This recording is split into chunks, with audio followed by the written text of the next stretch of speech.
A special report on how our changing climate is having a devastating impact on people living in some of the world's most vulnerable countries.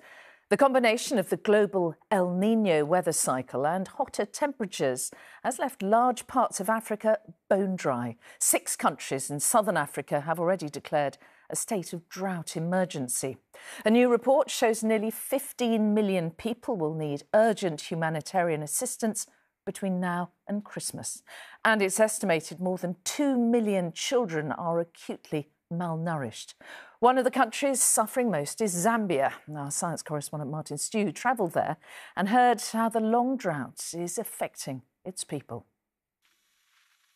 Another day of baking African sunshine with no prospect of rain.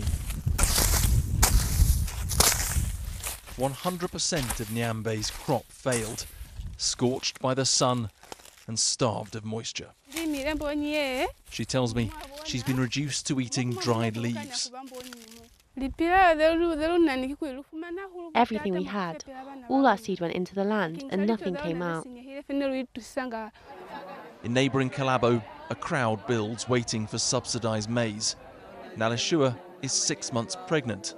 For the last 3 mornings, she's walked 2 hours to get here.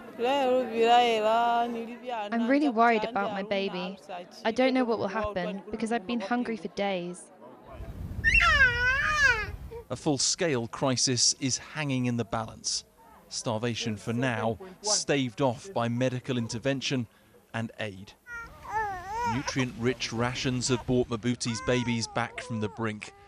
Just a month ago, their bodies were shutting down. We're coming to the end of an El Niño weather cycle, which naturally brings dry conditions to Central Africa, but this dam has never been this empty. And Ngebe believes things have changed. The farming techniques he learned as a child can no longer cope with the changing climate. He told me he's lost all his crops to the drought.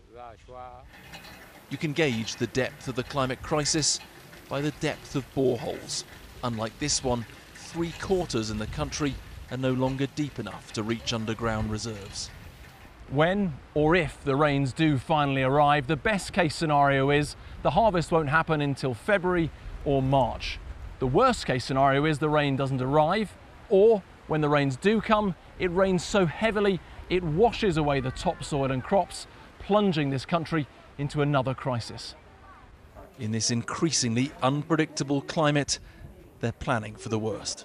At this beds we have prepared for emergency, and we are worried to admit a lot of children here. We still have some months to come that we feel that people go on without food.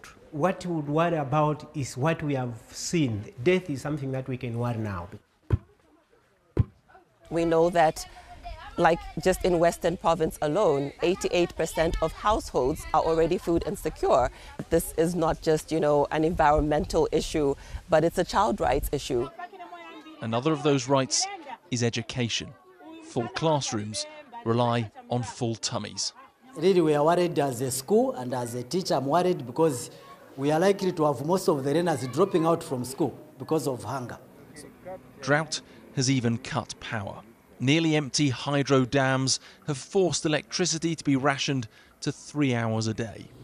No power, no pumping water to irrigate, leaving huge circles of crops only half planted. What we've got here is a wheat field. The wheat on the right-hand side, no wheat on the left-hand side, and that's because of the shortage of power. Profits from this 12,000 hectare farm are being burnt up by running diesel generators. It's getting harder. It should be getting easier because the rains are coming, but we're still going to have no power.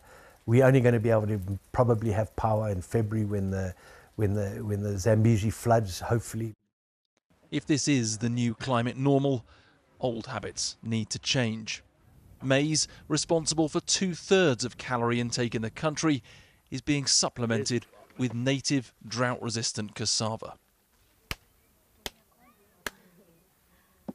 UNICEF are supporting cooking classes to reintroduce forgotten forest fruits, whilst cash is enabling villagers to buy goats, a hardy source of protein and income. Zambia's a former farming giant struggling to feed its people in the face of climate change. Malnutrition measurements showing this is a country on the cusp. Well, Martin is in Zambia's capital, Lusaka, tonight. Martin, this is clear. I mean, it's really, really worrying images there.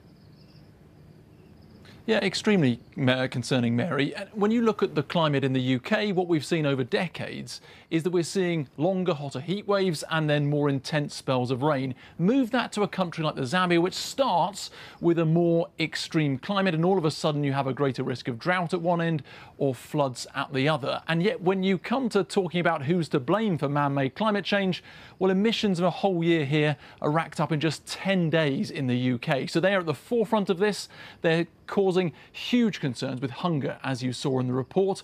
There are also growing fears about cholera. A government minister telling me yesterday that they are putting plans in place for later on this year, potentially for an outbreak. And there's another massive problem you can, or rather can't see over my shoulder. This is the capital city, but the only lights you can make out are run by generators because the mains power is switched off until between 1 and 4 a.m. this morning.